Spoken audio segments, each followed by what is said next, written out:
Hello and welcome. Welcome, everyone. Welcome, welcome. We have some people still joining, so we're going to go ahead and admit people for a little bit here. Thank you for joining. Thank you so much. And also, thank you for those of you who have already responded to the chat of letting us know where you're joining us from. Thank you for doing that.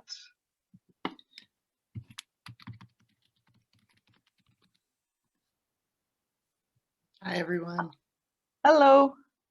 Hi. Pamela, you joined. Great. Well, I'm not sure. I'm like, I have something going on my phone and on my computer, so I'm going back and forth. I'm going to stay as long as I can manage that. But Thank you so much. Thank you. And if everyone, hi Poonam. Hello. Hello. You and Tiffany look great in purple. Thank you. I'm matching you guys. Oh, thank you so much. It's my favorite color as well. So not only does it represents International Women's Day, but it's also, well, I love that we share that.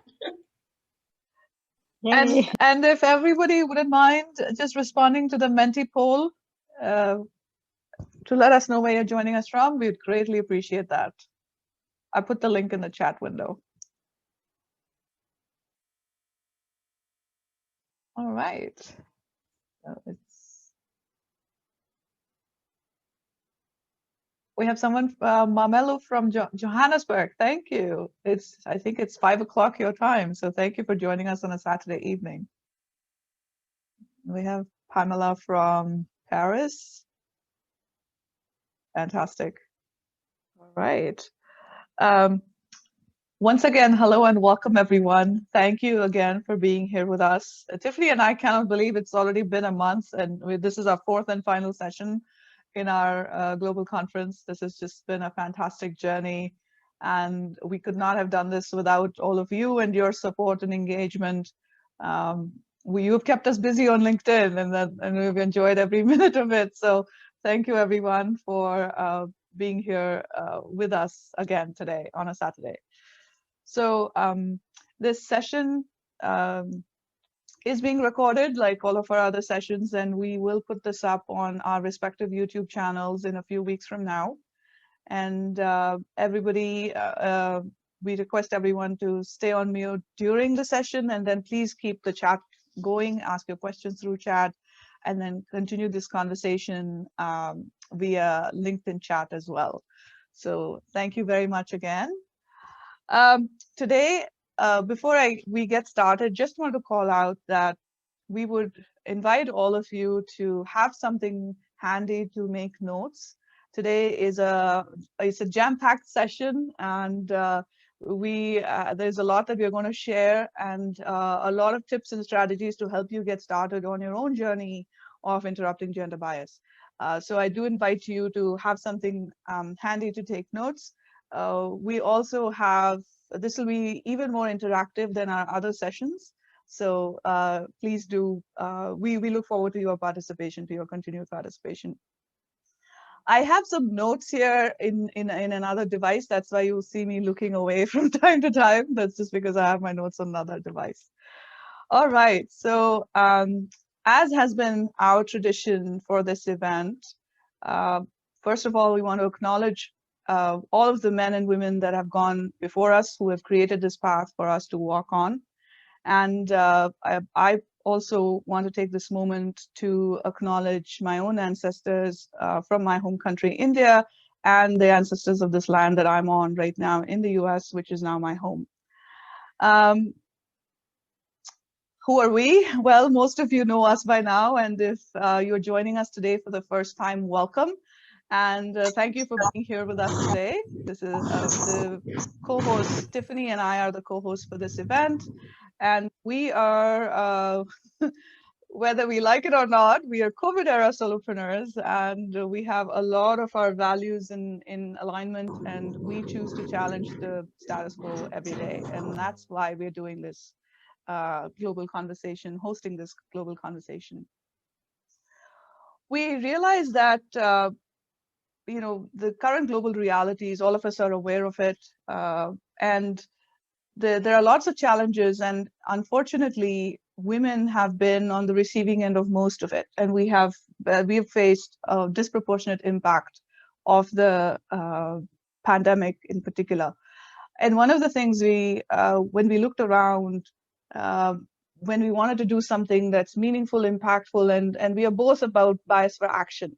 And as you've noticed, all of our sessions, we've had at least one takeaway and one to do for all of our attendees.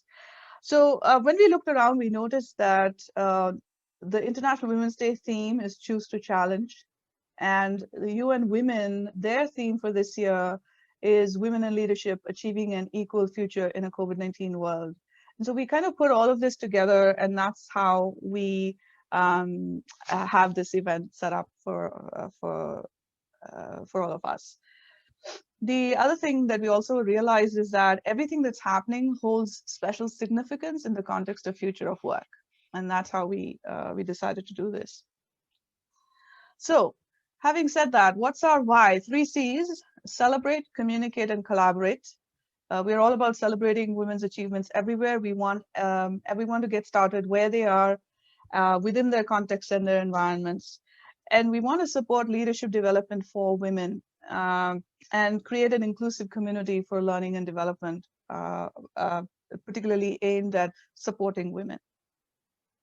And this is how we try to do it in this conference, by creating some impactful outcomes for everyone, helping you get started with figuring out how to design your own career, take charge of that, finding a tribe, which is what we are all doing here today, and getting started on interrupting bias, which is the focus for today's session. And this is how we managed to do it. Yeah, so we've had some fantastic speakers and panelists join us from different parts of the world. We kicked off with Mindy's session on navigating career pivots, and we have had a couple of panel discussions with Kim Menninger, Chris Sazdak, and Brian Kelly joining us 2 weeks ago, and then Akua, Jay, Jamal, and Sudha joining us last week. And today you're stuck with the 2 of us. So we are definitely excited and hope we live up to all the buzz that we've created around this today's session and the whole conference. So I just want to say this, and I know that Tiffany is going to speak more about this. I just want to call out that we understand that bias, first of all, is a massive iceberg, if you will. And we're just merely scratching the surface of it. And we also understand that bias pervades different areas and different aspects of our lives. And it is so much more than just than only gender bias. But for our purposes and the focus of our conference, Future of Work, Power of the Female Perspective, we are focused on gender bias. What can we do? How do we challenge gender bias? And what can we do about it? So the focus for our session today is interrupting gender bias, with the understanding that this is merely not even a dent. I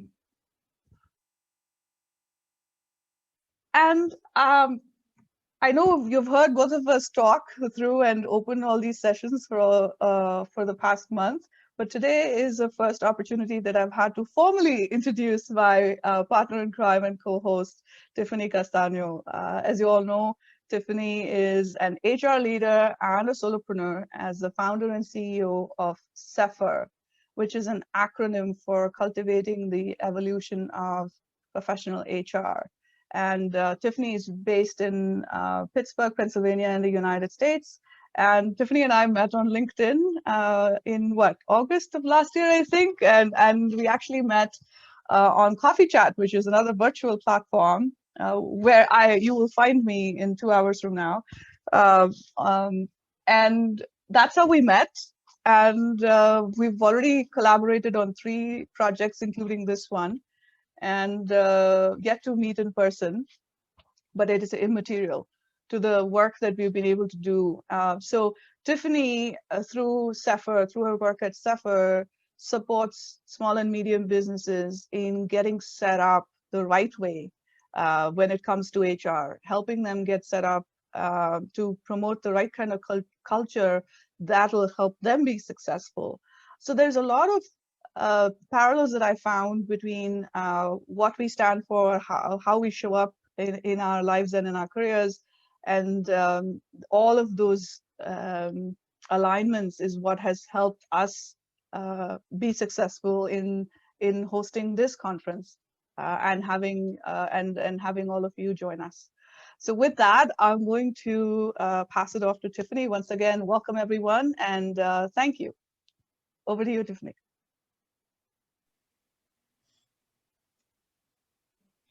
Thank you, Meenakshi. I appreciate your friendship and our collaborative partnership.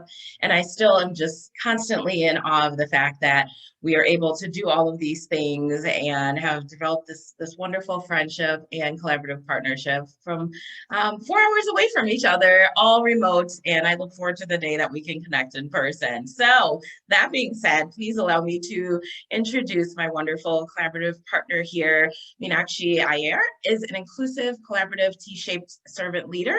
She is my fellow solopreneur and a lean, agile, human-centered design practitioner. I know that I've had the benefit of working with Meenakshi and having her help me understand these principles, and it has been just wonderful. I look forward to learning even more from her. Excuse me. So Meenakshi's interdisciplinary career of over 20 plus years spans both IT and business transformation, international healthcare, HR training, and ESL teaching in India and in the US. So there are some very natural synergies as to why we came together. I'm very, very grateful for her. So Meenakshi, after 22 years of being in the corporate life, in August of 2019, she became founder and principal of NorthStar Solutions and Services, a 100% virtual boutique future of work oriented coaching, training, and consulting practice. And Meenakshi, this is kind of unique, I feel like, for her, because she has always been 100% virtual. So she probably has some tips out there for you if you need any of those too. So she does specialize in supporting our mid-career IT and agile professionals, small to medium enterprises globally, and helping build and strengthen their future of work skills and behaviors such as agile, collaborative, and inclusive ways of working, remote leadership, and impactful change communication. Her vision is to serve as the North Star for her clients' career and organizational transformation journeys. And having had coaching by her and worked with her on everything else, I know that that is true, and she truly embodies that. So grateful to have her on this journey with us.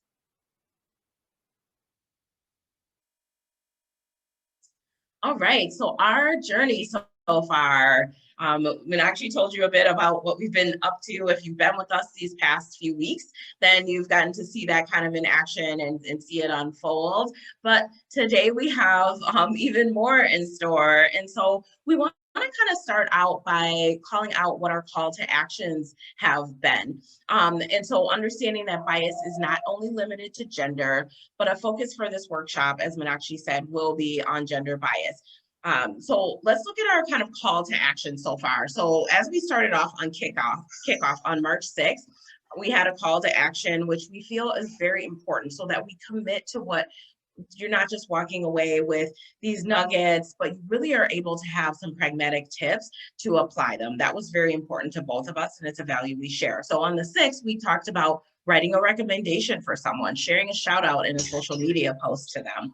Or we said, you know, it could be doing both if you really wanted to, or sending an email, because celebrating women's achievements, celebrating all of these things is so important. So paying that forward. So that was our call to action, and we love seeing all the buzz around that on LinkedIn.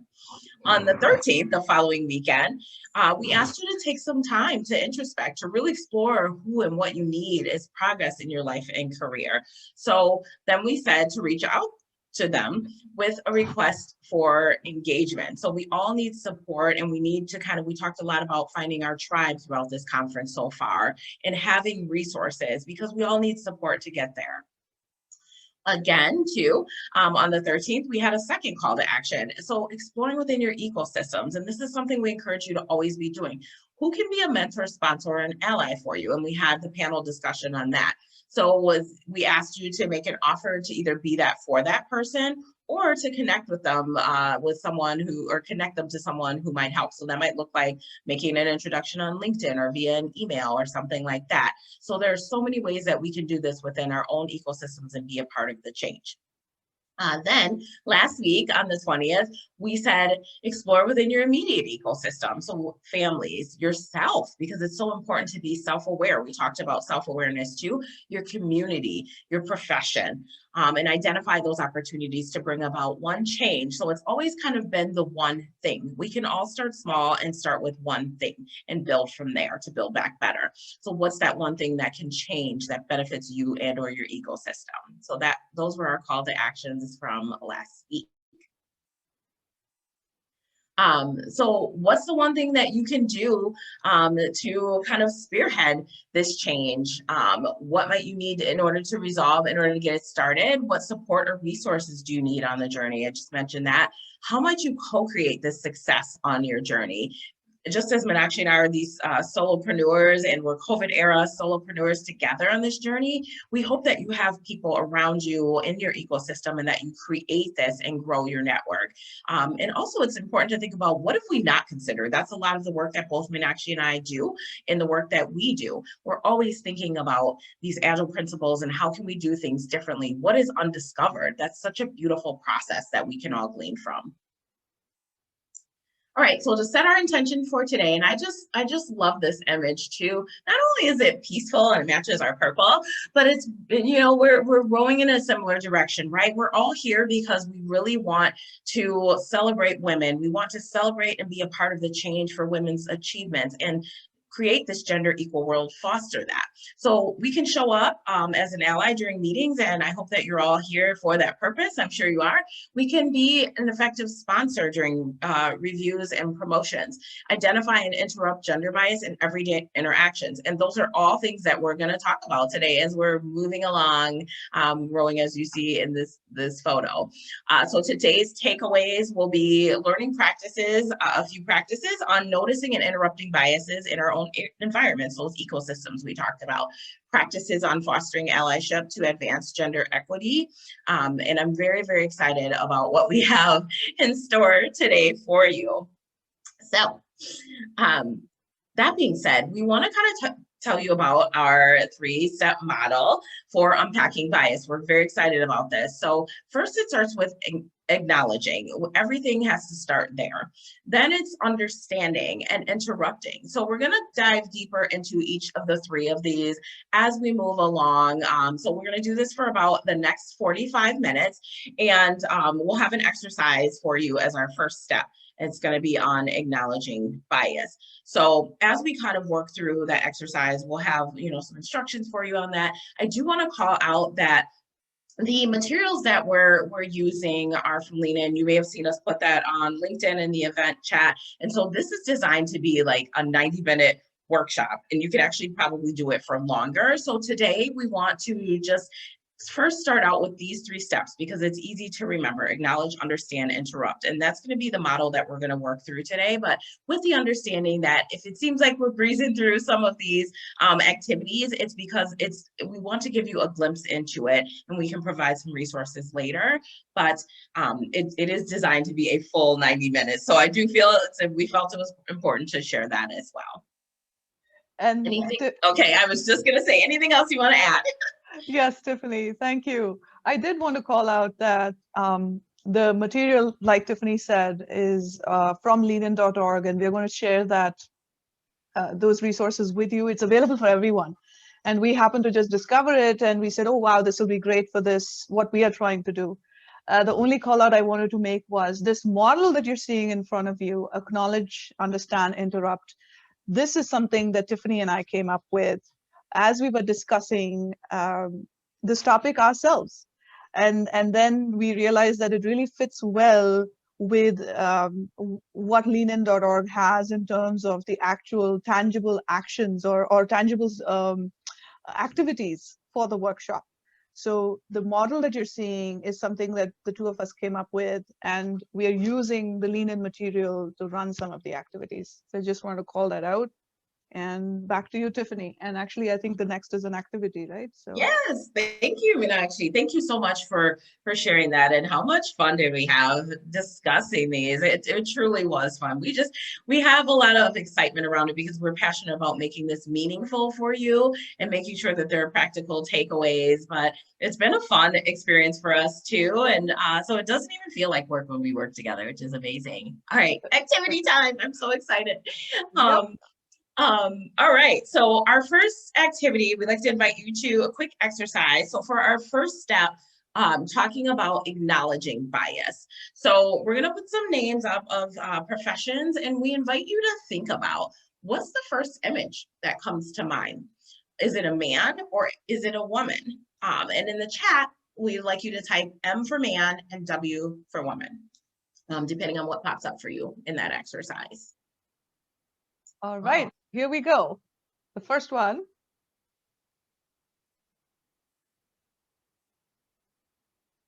And I'm Right, so I'm gonna put him. okay. The chat's on fire.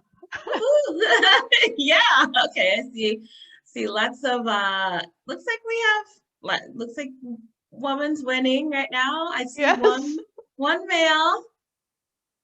Okay, so teacher.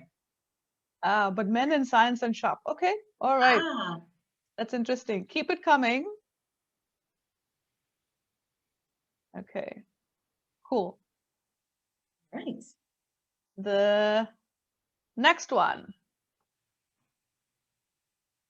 All right. We have doctor, man or woman. What comes to mind? Both. Both. Oh, two people said both. Yeah, Yeah. both. Like Okay. we're both again. Love it. All right. Thank you. So All right, when you see this name of the profession, what image comes up for you first? Is it a man or a woman? M or W in the chat?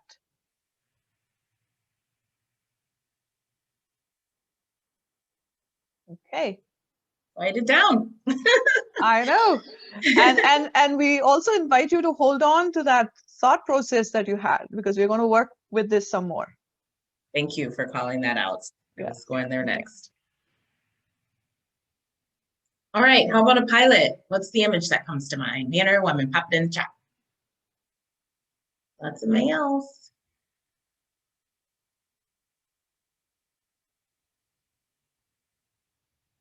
Still rolling in. Yep. I look out for women. That's a good one. Oh, that's, yeah. I love that. And you know, if I'll include that link. So Verna Myers, in her TED Talk, she has a very interesting anecdote about her personal experience with gender bias and pilots. So when I saw I look out for women, I was reminded of that. That's awesome. Thank you for sharing that with us. I love that you've called out what came to mind, but what you look out for, right? This is what we want to do so that we can interrupt that bias. Thank you so much for sharing that. Absolutely. Okay, and the last one. Police officer. What's the image? Okay, lots of men. Lots of men. Yeah.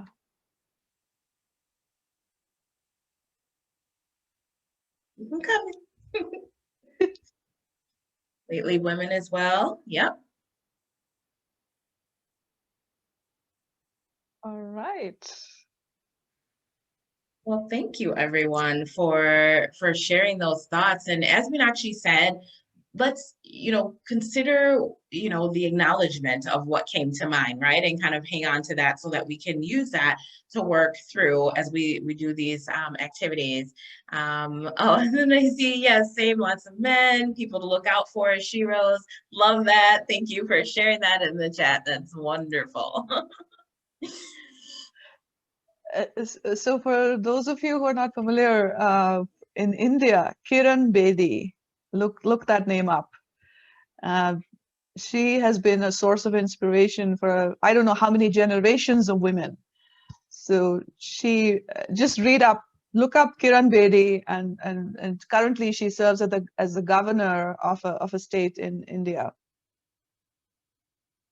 But she was a trailblazer. Awesome. And I just put in the chat that I wasn't familiar, so definitely going to be looking her up. She sounds amazing. Absolutely. Okay. All right. So now that we have talked a little bit about acknowledging our bias, let's move into understanding it. So why did we choose who we did for these professions? So if you can share, if you can share that in the chat, why you chose. I think maybe a couple of you may have already shared that, but if you wanna put that in there, can you share with us, why? I think that we need to understand, not only acknowledge what we see, whether that was a man or a woman, but acknowledge why and understand the bias. So go ahead and load that chat up for us. Hi, I see actually some stuff coming in already.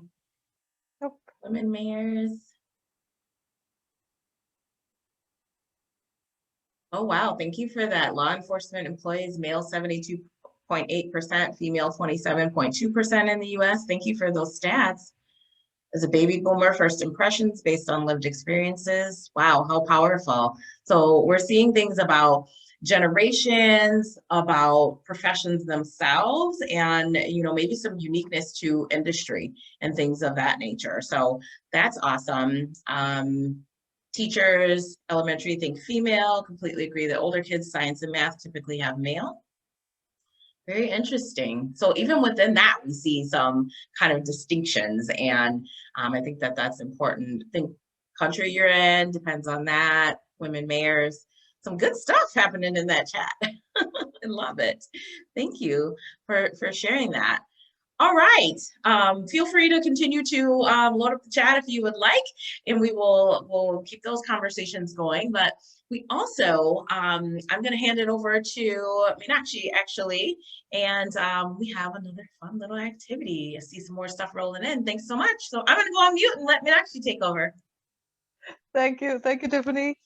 And oh, I'm just so absorbed in the chat. There's a lot of statistics that are being shared, and a lot of understanding also from different parts of the world, and that's fantastic. Thank you.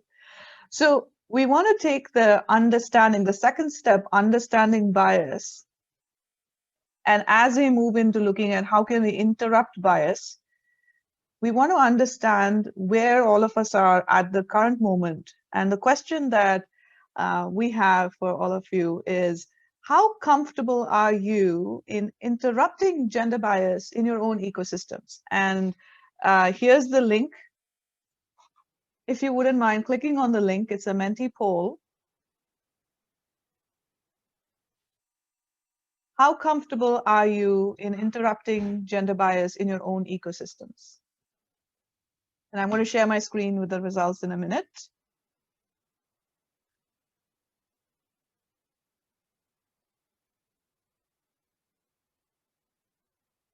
The question is, how comfortable are you in interrupting gender bias in your own ecosystem?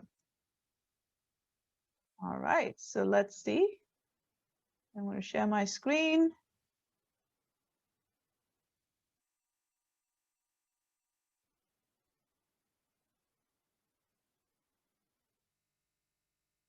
Thank you. And this is fantastic.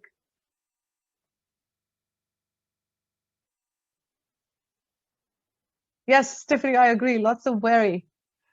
And that's great, because what we have to share, what we have in store to share next in terms of how to interrupt bias, we hope that will be very useful. And I think that for folks that are saying, don't know where to start, I've been there. I think about a couple of years ago, I was there.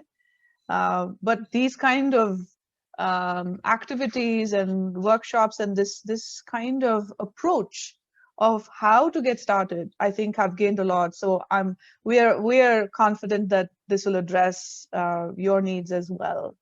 And then those of us that are saying somewhat, well, there's more to learn then. Yeah. Okay. Thank you so much. And there's more in the chat. I'm intrigued by interruption rather than changing or challenging. Absolutely. And I just want to take that up and respond to that. What I found, how it ties back, both Tiffany and I, when we were talking about this, what we realized was our panel discussion last 2 weeks ago on sponsorship, mentorship, and allyship. It ties back so well to what we are doing today, because we see bias. If the first two steps, if we acknowledge it and then we are trying to understand it, what are we doing with it? And that's what we're focused on today. So the comment around interruption rather than changing or challenging is very pertinent to what we have to share today. Absolutely, Rashmi, absolutely. All right, so I'm going to share my screen again.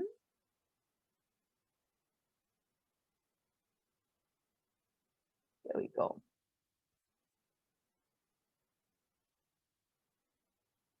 So given all that we've shared and talked about just now, this quote, and this is from that same TED Talk, I'll share the link in a minute. It stuck with us. Biases are the stories you make up about people before you know who they actually are. And that's the key. And there is quite a bit of science behind this as well, and we've shared that information in the posts leading up to this event. Our human brain is wired to process 11 million pieces of information, 11 million pieces of information unconsciously. Whereas it can process only 40 pieces consciously. So biases are natural. Everybody has it. And I think that's the first step. And that's what we talked about, acknowledging and understanding. Imagine if you had to process 11 pieces and you didn't have any rules around it, we'd be all very slow. So we wouldn't be able to function the way we do without these. And therein lies the challenge, right? So understanding that, and which is why where we want to take us next is to look at how we can into our third step. And before we do that, want to spend a little bit more time on understanding what are the different types of biases that affect women particularly. And like we said earlier, this is only the tip of the iceberg, and we just want to focus on a few things so that we can all get started. Yeah. Anything you want to add, Tiffany, here? Oh, sorry, I was 1 year later, I'm still struggling with the mute button. I just wanted to kind of, Pamela had a question in the chat. Are we preaching to the choir? People are interested in learning, understanding, growing. How do we interest people who are less or even uninterested? Which I think is very important. And I think that a lot of our call to actions have addressed that, so that we, as people who are here, as mentors, sponsors, and allies, that we really model the way and that we help support others who maybe aren't that far on their journey. So I think that that's important. And it looks like maybe Pamela has raised her hand. Yeah, I did. I just wanted to. There you are. Yeah. May I say just very quickly? Yeah. Sure. So in principle, I agree. I try and be the change I want to see. I'm very comfortable interrupting and opening the discussions. But what I learned from my specific experience, for instance, in the recent electoral campaign in the US, there are just people that it is impossible, it appears to be impossible to reach. There was no dialogue. Didn't matter if you did it emotionally, factually, curiosity. I mean, I tried a lot of approaches. I've been coaching for 15 years, and there are just some people. And that is, should we just move on to the ones that are open? I mean, what do you think? And just say, next, because we can't do anything? Or do you have ways to manage the people that seem to believe what they believe and that's their reality? My first response to that, Pamela, is that there is now, first of all, it takes all kinds to make up the world. And that's another reality that I've very painfully begun to accept. And I'm also responding, coming from the same space around the electoral campaign for the past 2 years, right? The electoral campaigns in the US are becoming only longer and longer. And this has been one of the most challenging times for me to live in this country. And given my own intersectional identity, so I totally relate to what you're saying. And personally, how I have dealt with it is holding enough curiosity to understand what motivates the other side, quote unquote. And what are the beliefs that they're operating under? And the other thing is, acknowledgement doesn't mean acceptance. You can still agree to disagree. And there are some fears that I hold of my own, arising out of my intersectional identity, which are the boundaries beyond that. Those are the boundaries that I've drawn, that I will not engage beyond this. If I fear for my personal safety, for example, I'm not going to engage with that situation or with those individuals, if you will. But I will say that the hope that I have seen is that there is enough of us that if we are activated in the appropriate way, there's enough of us that can bring about that change. And that's the hope I carry, because I've seen that. I don't think I answered your question perfectly, but that's my attempt.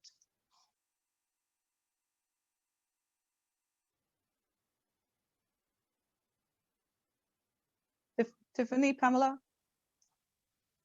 I just put something in the chat.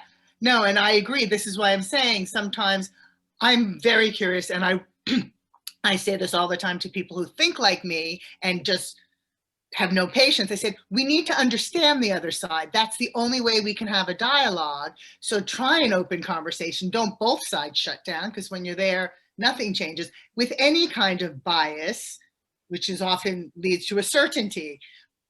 And there are some people that have that certainty, in my experience, that was amplified during the election. I've always recognized it, but the US election was pretty surrealistic. So that's my point, is that, my question actually, I guess, is, do we agree? Do most people, is it commonly understood that some people have biases and there's nothing you'll ever be able to do, and you're going to have to focus efforts on the, hopefully, majority that is open to reflection, rethinking, perhaps evolving in their ideas? Yes, and personally, that's been my take. And the other thing is, the slide that I have up, that we have up right now, these are some ways in which have been helpful for us to bring about those conversations.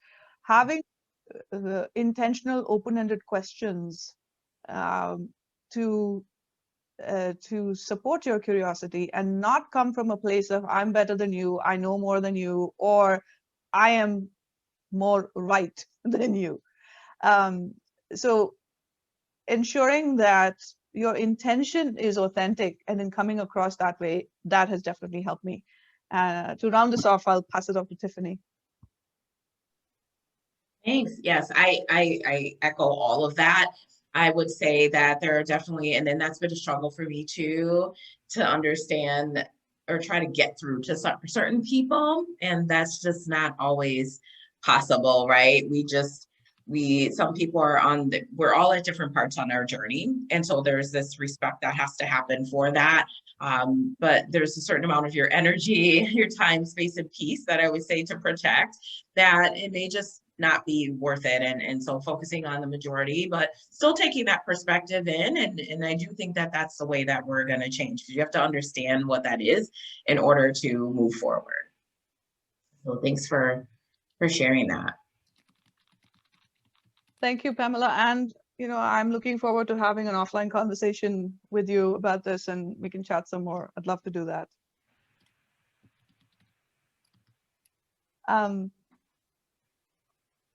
Okay. Tiffany, actually, before I forget, would you mind popping in the chat the link to the weekly conversation you hold, continuing the race conversation? Sure, I can do that. Yeah. Thank you. So moving along, what we wanted to do, so now we have interspersed a lot of the lean in material, and you'll see that it's there. So this is available for everyone online. You can go to leanin.org, one word, leanin.org. Started with a book that Sheryl Sandberg wrote, COO of Facebook. And their mission is, quote unquote, we help women achieve their ambitions and work to create an equal world. And they have this program called 50 Ways to Fight Bias. It's also available as a digital version. And Tiffany and I spent a lot of time looking through their site and finding the best pieces, the most appropriate pieces for what we could do in this forum. So we've taken a lot of their material, which is again readily available for download for anyone. So you could, in fact, run this as a workshop in your own ecosystems, be it your organizations or your communities. What our attempt today is to really show you how you could use this. So that's what Tiffany was referring to as an abbreviated version of the entire 90 to 120-minute workshop. So before we get into how to interrupt bias, we wanted to spend some time to look at what are some of the common biases that women experience at work. And Lean In specifically calls out 6 different kinds of biases. And there's a video as well. We'll pop the link in the chat for you to take a look at that. It's a 12-minute video that actually walks through the 6 different biases that they're talking about. And we wanted to do a very quick version of that. And we invite you to watch the video after the session. And going back to some of the things that Pamela brought up, in the election cycle particularly, the likability bias came about like nowhere else. How are women and men looked at? How are they described? The same behavior, depending on whether it's a man or a woman exhibiting it, elicits different responses from us, including women, by the way. So we are probably one of the worst offenders, if you will, in holding some of those biases against women. And there is enough research to show that as well.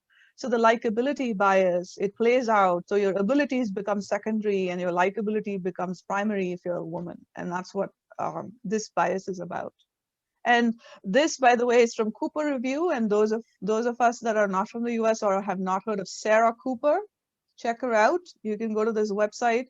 Sarah Cooper became a social media, especially a TikTok and a Twitter star, with all the memes and mimes that she did during the election cycle particularly. So take a look at that. There's a lot of useful information on this website as well.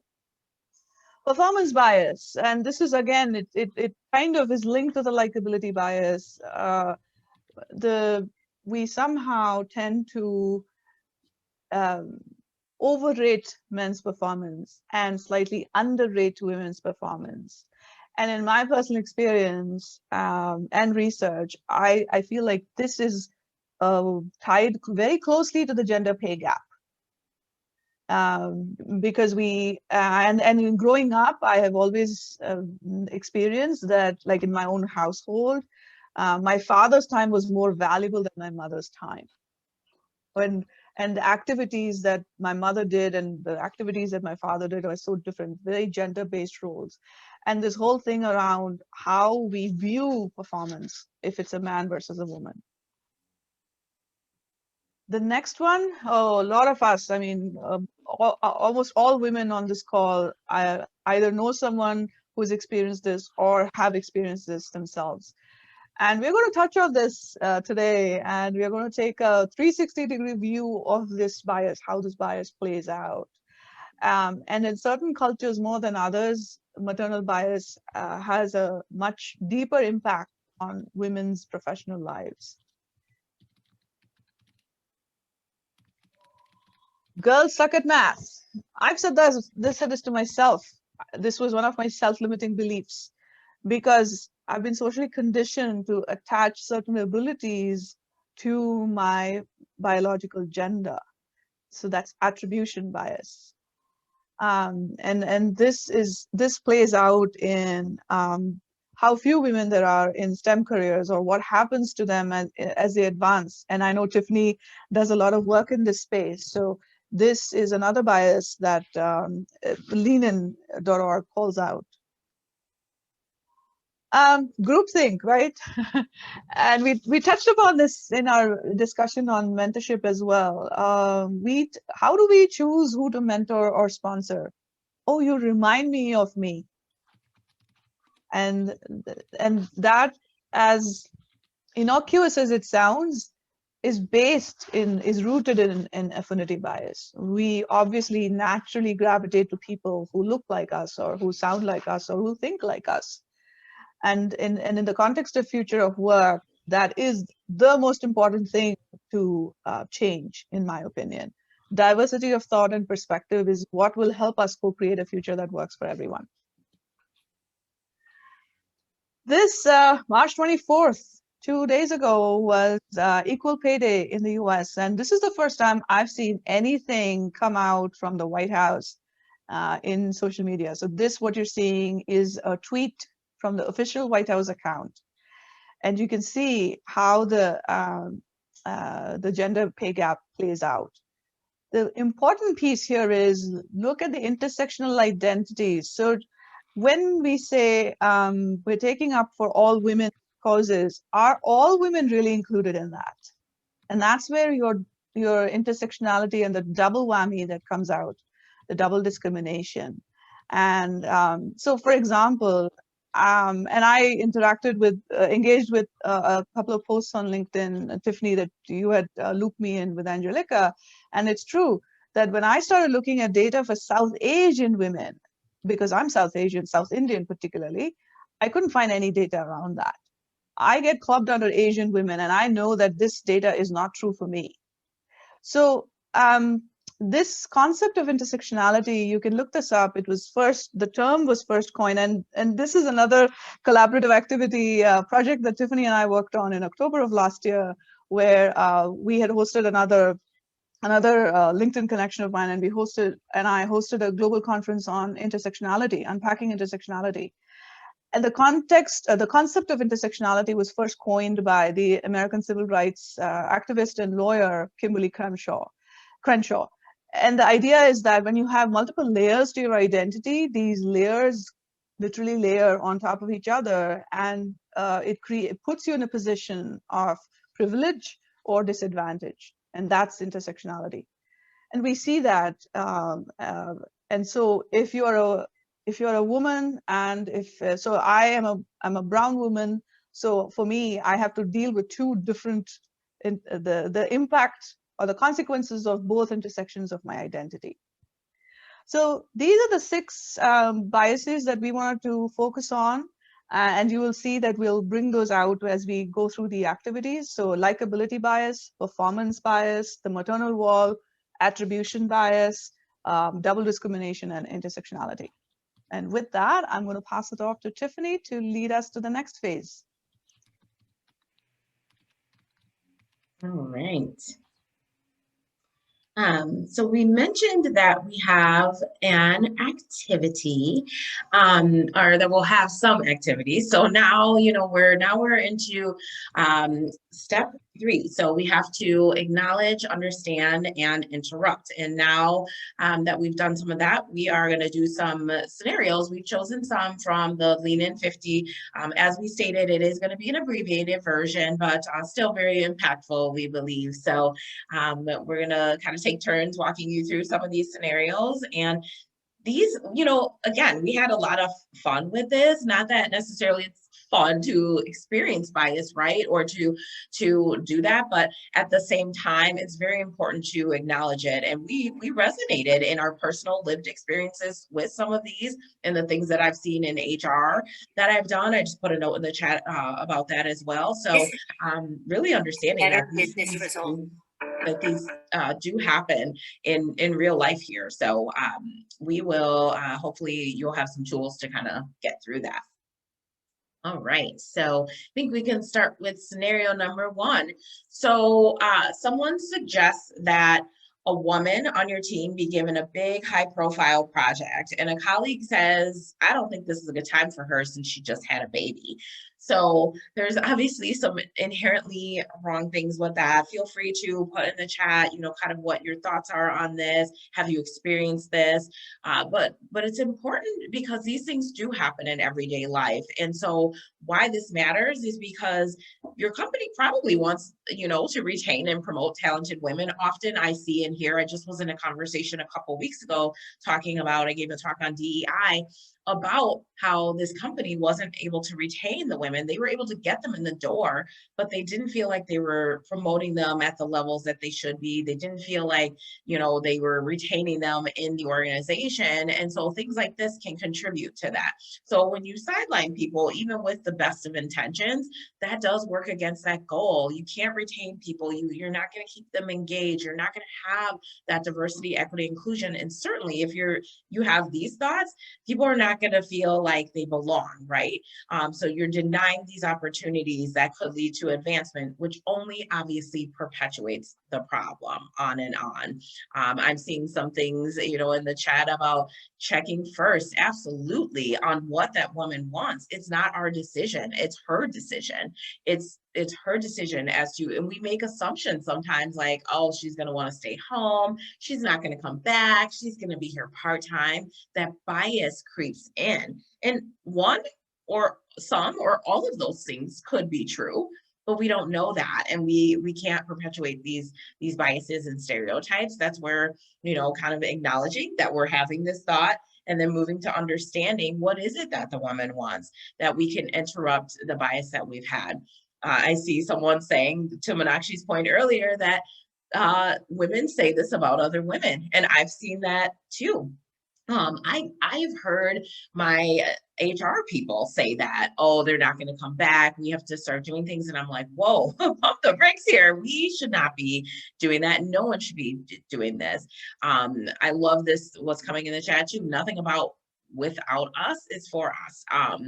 And then just some great comments. Thank you for your comments. So, what do you do? So you can remind your colleague that this could be a career-changing project for whoever gets it. So it's better to let the new mom decide for herself. We just talked about that. So thank you for that. I'm glad to see that we're on the right track. Whether or not she wants to take it on, because we don't decide that. So why does this happen? So with motherhood, it can trigger assumptions that women are less competent, that they maybe are less committed to their careers or to projects, or that they're going to start letting things slide, or their family is going to come first. I personally am an advocate that family should come first, but that's not necessarily tied to just a woman. So as a result, we might be holding these women to higher standards. They might get presented with fewer opportunities. Studies show that the maternal wall that women face when they have kids is the strongest gender bias. That is powerful. I know that when I saw this, and even reading again now, that is powerful. So it's rooted in maternal bias, and we have to interrupt that bias. We have to be more than bystanders. So while we might be on a learning journey, we also have to kind of move along into, taking some action. So thank you for all of the contributions that you have in the chat. All right, so now we're going to talk about the flip side. So someone has complained to you that a new dad on the team is taking too much of his allotted family leave. What now? So this happens on both sides of the equation. We see a lot of organizations offering parental leave.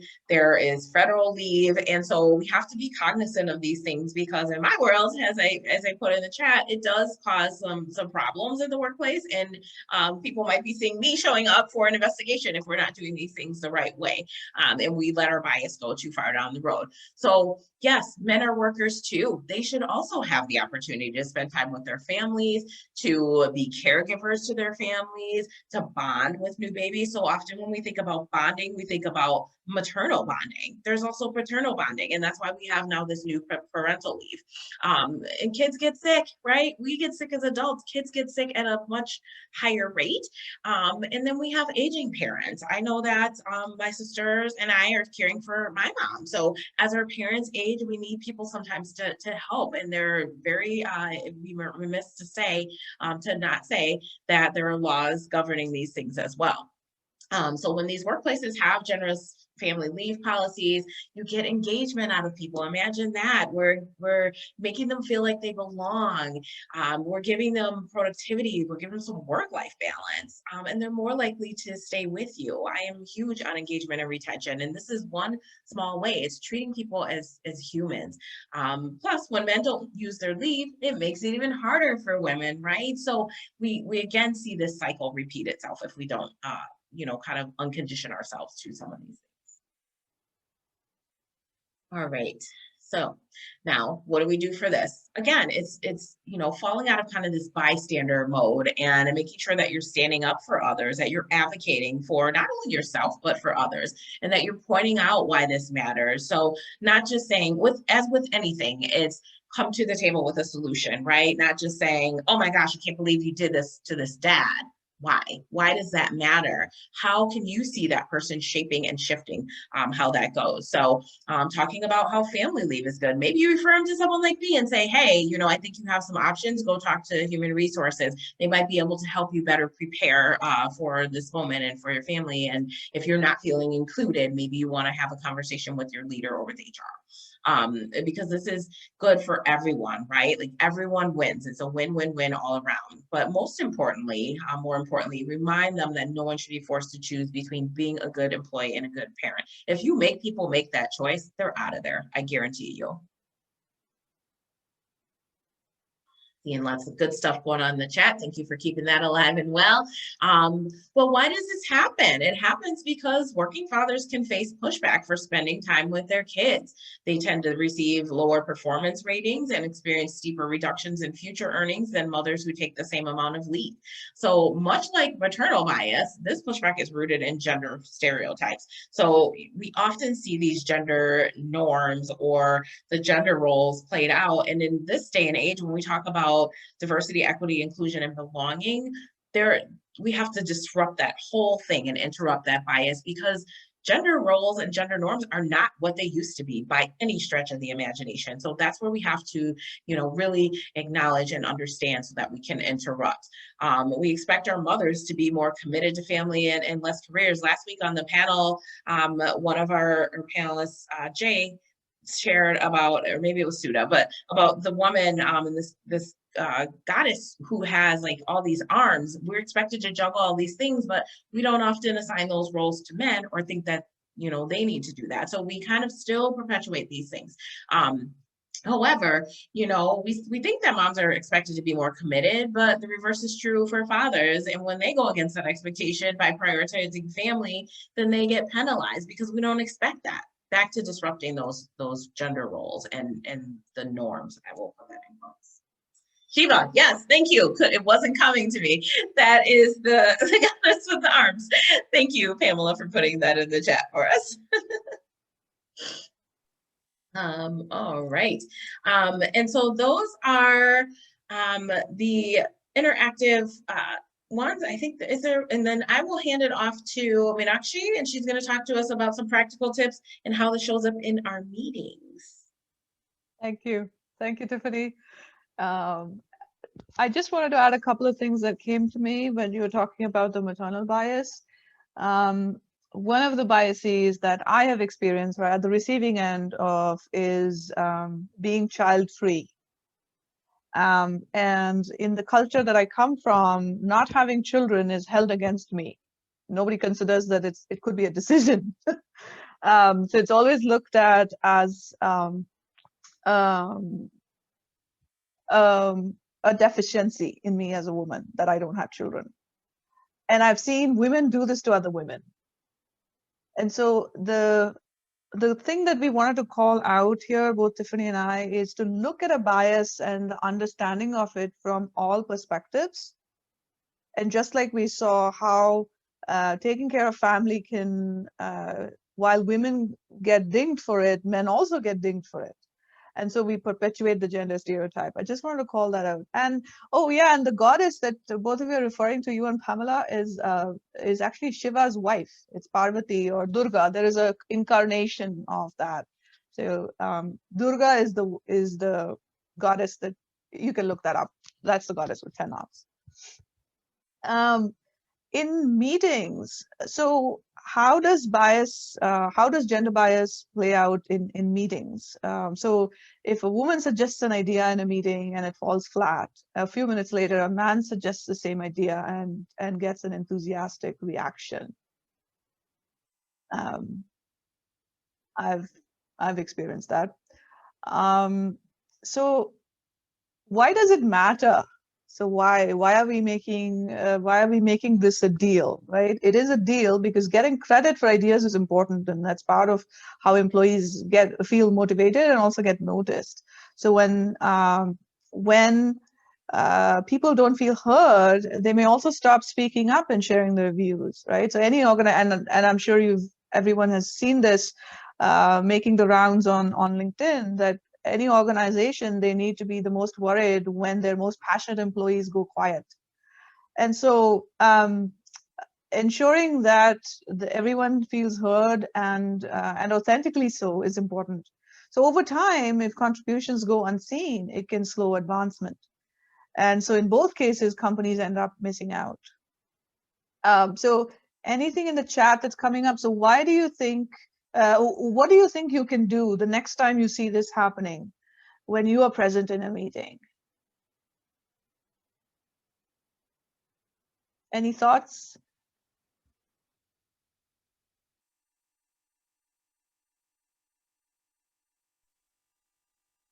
Yeah, it looks like someone's saying that they call it out when they see it. That's awesome. Thank you for restating my idea. I like that one too. Yes. And that's a good one, right? So what if you are the one that's experiencing that? You said something and that was ignored, and someone else said the same thing and that was appreciated. What do you do in that moment? I remember the times it's happened to me. I feel very little and I don't say much. So what can I do to stand up, use my own agency to stand up for myself? Yeah. So here are some suggestions from Lean In. So you can remind everyone that the idea originated with your woman colleagues. So by saying this, right? I think so-and-so made this point a few minutes ago, and I like this direction. And advocating for women co-workers in this way can help them get noticed for their contributions, and it can also position you as a leader. So this ties back into how can you show up as an ally? And also as a sponsor. So sponsors, one of the things we talked about was sponsors talk about you when you're not in the room. So making sure that if you remember you've heard someone bring up an original idea, making sure that you sponsor them, quote unquote, sponsor them in other forums where you have the social capital to do so.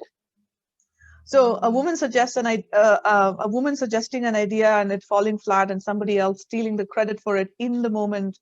There are many things that you can do. The person herself can stand up for herself.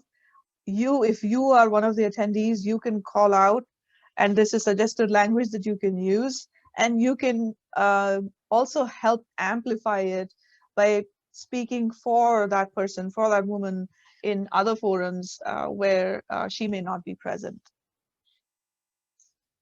All right. I'm not looking at the chat now. Tiffany, anything in the chat? A resource was shared, and then like a little cartoon on gender bias, and just some, follow-up thoughts, strategies. People are loving your social capital term, self included. Okay. Women should support. I want to call this out because I know, knowing who said it, that it's one of our male allies in the audience. And so they said that women should support women by default. And I just want to speak to that a little bit because I have a lot of conversations around that where that is, as a woman to another woman, that's an expectation. It just is inherently. And so we feel very burned by that when our women don't support us and when they kind of backstab us or they're not our allies and we get more support from men. So again, women supporting women, women empowering women, we have to uplift each other and we need our male allies to do that too. Someone said they love the amplify suggestion. So good stuff going on in there, but I'll let you continue. Okay, thank you. All right. So the next, sorry. So there's some more research information that Leland shares on why this happens. And this is tied to attribution bias and a little bit of performance bias as well, because we tend to underestimate women's performance. So if an idea comes from a woman, then it's not given as much credit or weight, if you will. And we often don't give women as much credit. And so this can play out in meetings. The team doesn't, quote unquote, hear an idea when a woman raises it. There's a couple of things that are popping up for me right now. One is, oh God, I'm forgetting her first name. Tiffany, you'll have to help me out here. I think was it Shirley Chisholm, who said, if they don't give you a seat at the table, bring a folding chair. Yes. And that it's sometimes and I've been that person where I literally had to fight my way through to get the seat at the table. And that didn't solve it because I was at the table, but nobody wanted to hear me. And so what do you do in those situations? So this is something that our wish is that you start paying more attention to this in your meetings, and then figure out how you want to interrupt this. All right. The last scenario for today's session that we wanted to look at is in the category of reviews and promotions. So if you are on a review committee and several members argue against a woman's promotion because she is not, quote, seen as a leader, unquote, even though her team delivers outstanding results. If you are this person, what might you do to interrupt this bias?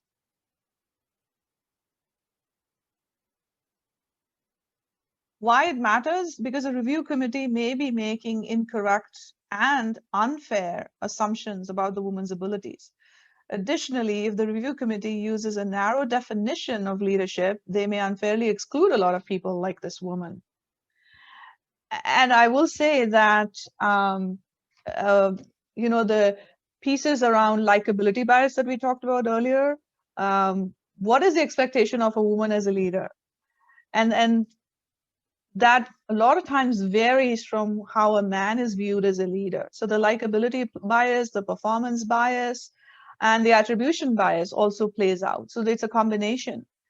And a scenario like this, I definitely see this playing out in the field of STEM careers.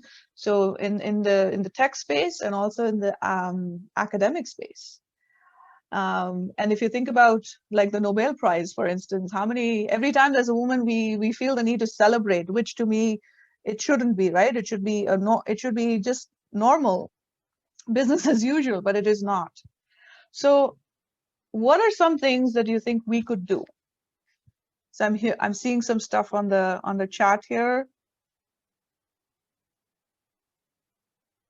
What does leader mean first? Yes, just defining it in general, asking for concrete examples. Absolutely.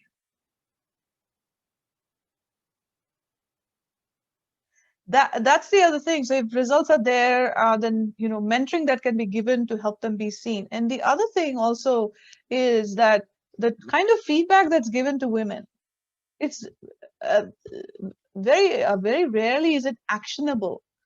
And it goes back to the likability bias, right? So women are given feedback more on how they come across as opposed to what are they doing. And women are also measured against past performance as opposed to potential, and men are reviewed on their potential. So these are some things that we might want to consider as well. So let's see what Lean In says. So one of the things they say you can do is point out that the woman's team delivers superior results. That speaks for her leadership, that team performance. And like many of you pointed out, ask them to explain what the attributes are that she lacks. And then that's a smart way to interrupt this bias, right? May I just, okay. Sorry, I was just looking at, I think somebody came off mute. One of the smartest ways to interrupt bias is asking people to justify their thinking. Exactly what several of you said in the chat, right? So these are some quick things that you can do. And as a longer term solution, this is also something that was pointed out just now. Talking about what does it look like? What does successful leader look like? Creating detailed metrics of performance reviews, clear expectations. So this way, all employees will be evaluated based on the same standards. So next, a little bit of why this happens. So, so it's rooted in performance and attribution bias. Both men and women more readily associate men with leadership. And that, to me, that's the social conditioning that we have. And, like, for example, if you do a Google image search for the word CEO or any CXO, see how many women show up in those images, the top images. And then if you do see some women, then you get into the intersectionality of it and then see how many brown and black women show up, right? So the bias is inherent, so much so that it's inherent in our AI systems that we're building, which is a whole nother discussion. So the bias can be so strong that when women work on teams, their contributions are often attributed to the team as a whole, or to the nearest available male, which is by proximity. And in fact, in the field of science, there is a name for this, and this is called the Matilda effect. You can look that up. So these are some of the scenarios that we wanted to call out, and some ways in which the research that Lean In has done is showing us how to handle some of these situations. I'm going to stop sharing for a second.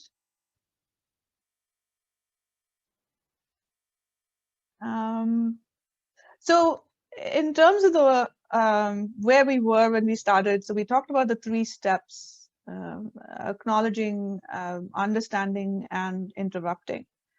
And what we just shared with you are some scenarios, like 4 scenarios, and we handpicked these from I think they have 50 different scenarios because it's called 50 Ways to Fight Bias. That's the name of the program from Lean In.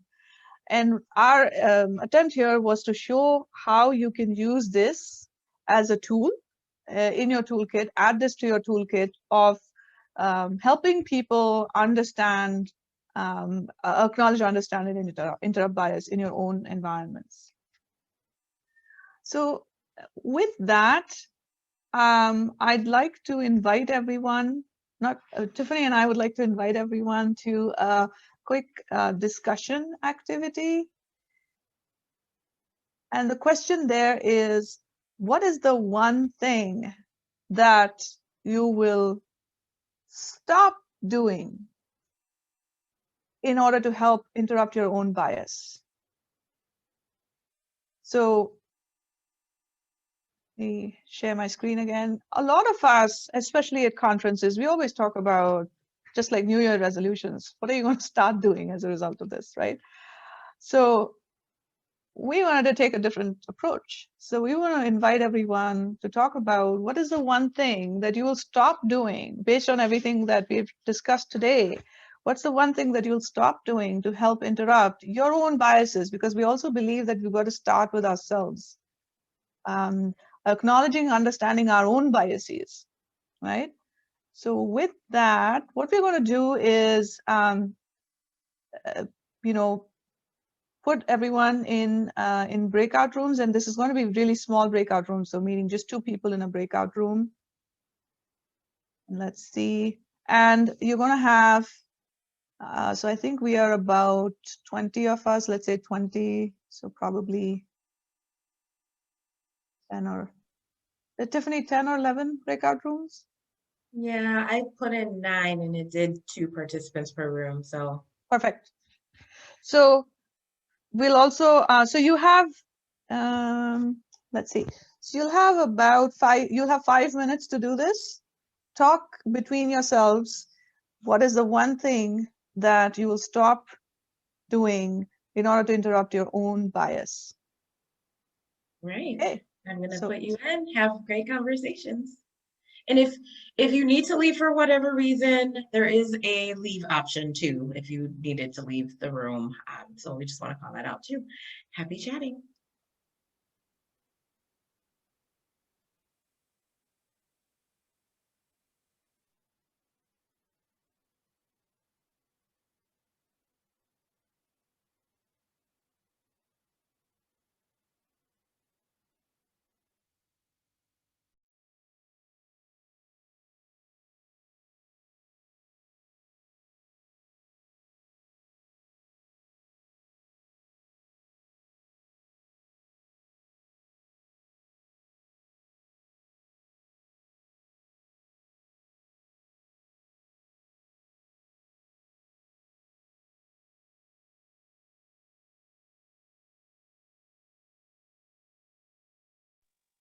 Hi. Sorry, hi. I was alone in my room. I mean, should I go back or should we just take this opportunity to chat unless you were going to go around the We different can rooms? do this. Yes, no, I was not used to like that whole format. They changed a couple things in there, so I didn't realize I was literally in this room. We got 4 of us, I guess. Oh, you're in a room. You're not in the panier. Okay. I thought I was in the main room, so it kind of threw me off. Maybe because that's where I went back, but I don't know. Okay. Oh, okay. Anyway, there are 4 of us here.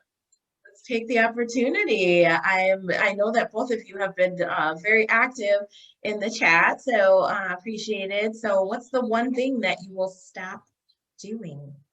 Interrupt. First thing is Poonam and Titania might want to open their mics.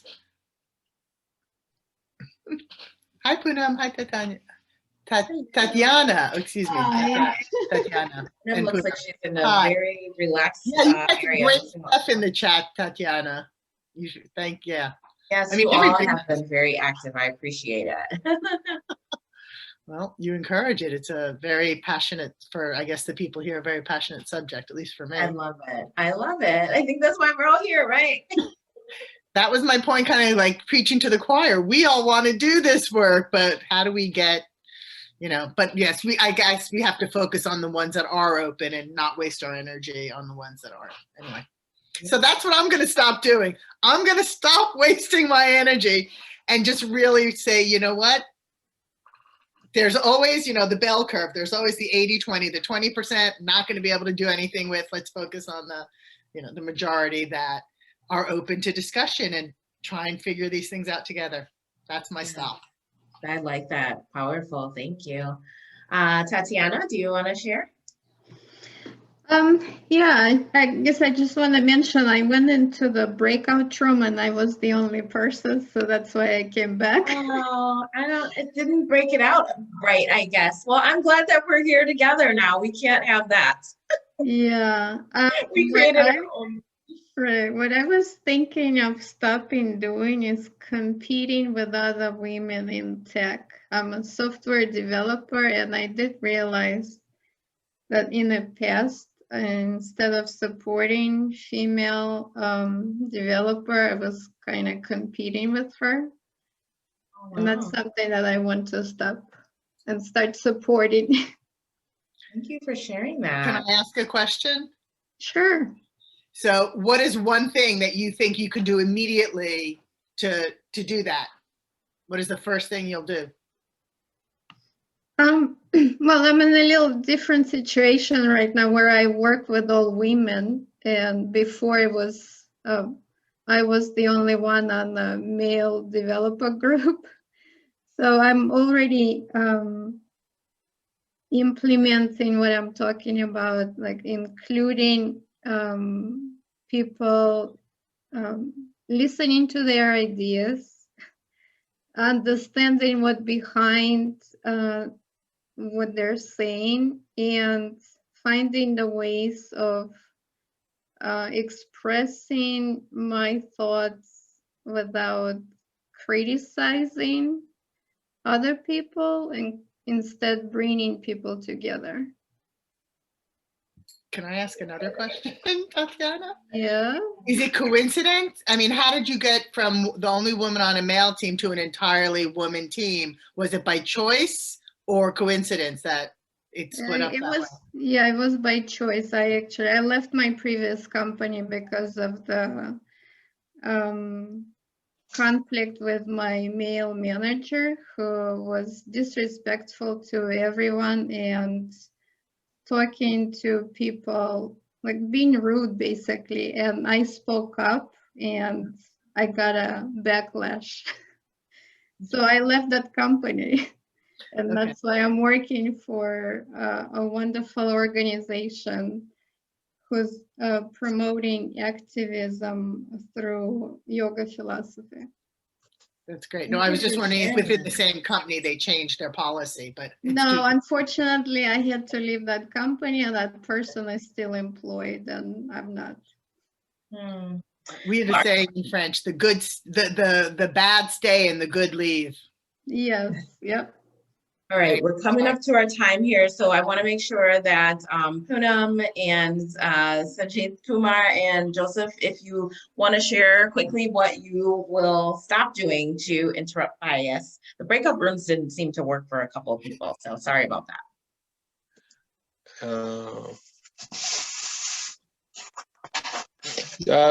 Stop doing might be, so what I am currently doing is supporting in the women in the hiring process. So what I will stop doing is stop maybe just prioritizing male candidates over female candidates, right? So this is a bias that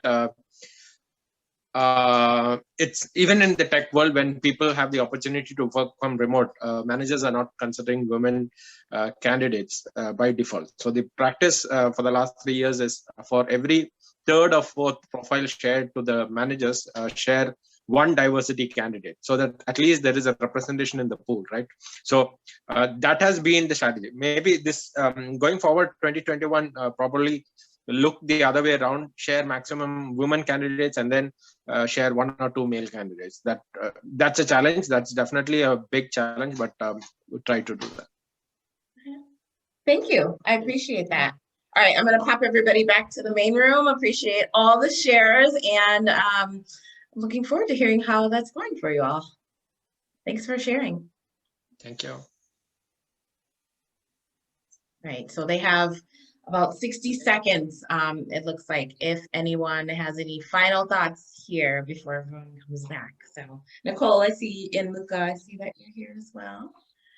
Just want to acknowledge that too. Hello. Hi. We lost Joseph, but that's okay. May have had to leave. We're very appreciative of you all being here and sharing. Welcome back, everyone. Welcome back. We're getting everyone.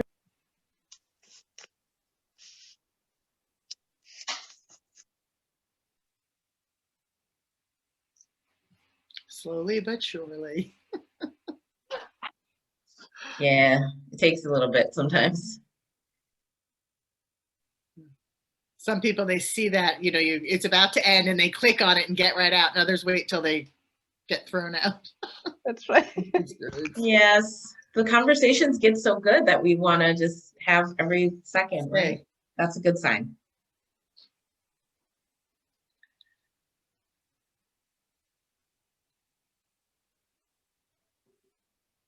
So while we wait for everyone to come back, I'm just going to, we have the next poll coming in. So I'm going to stop sharing for a second and pop that in the chat.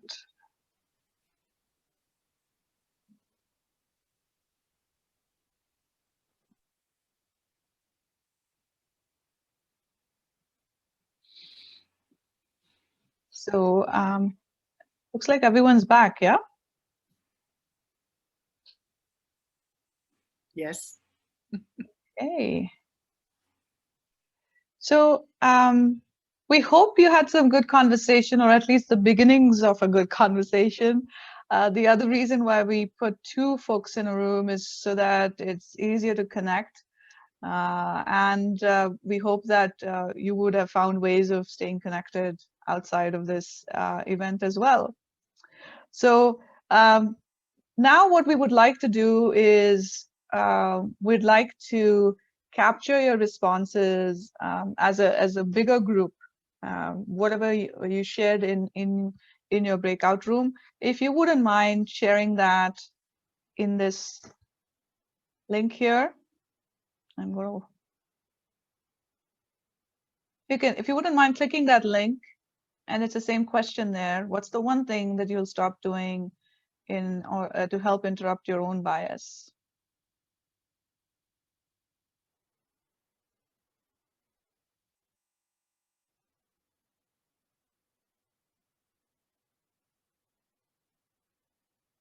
And I'm going to share my screen.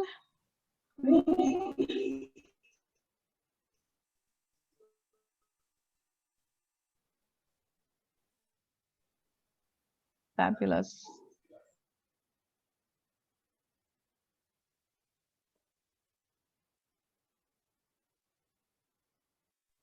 I'm loving these. Yes, stop competing with women. Yep, step up and take actions.